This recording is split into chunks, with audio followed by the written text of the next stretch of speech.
এই লোকালটা একটু বেশি। আপনি কত কথা বলেছেন, ভেঙে যাব তো মচকাবো না, এত ভয় পাওয়ার কি আছে? ভালো করে লড়ুন নির্বাচন।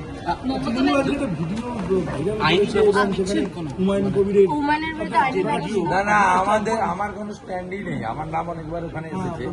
প্রথমত এটা এআই দিয়ে আইপ্যাক বানানো কি এটাও তো দেখতে হবে।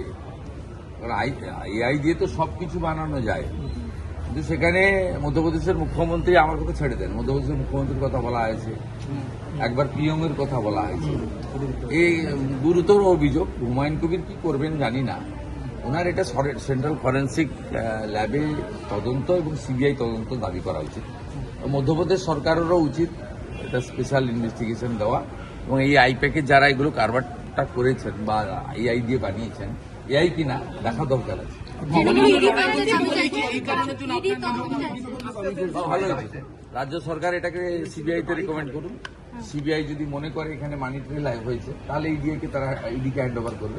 তৃণমূলকে তো প্রসিডিওর জানতে হবে, সরাসরি ইডিকে দিতে পারে না রাজ্য সরকার।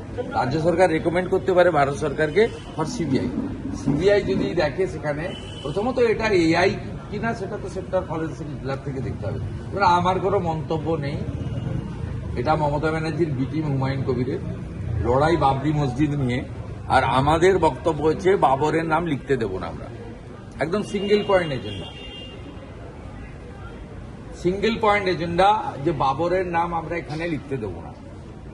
হিন্দু মন্দির বানাক, মুসলমান মসজিদ বানাক, উই হ্যাভ নো অবজেকশন, কিন্তু বাবরের নাম লিখতে দেব না। বাবর মোগল পাঠানরা ভারতকে লুট করেছে, ধর্ম পরিবর্তন করেছে, মন্দির ভেঙেছে, মা বোনের ইজ্জত নিয়েছে, তাদের কোনো ক্ষমা নেই।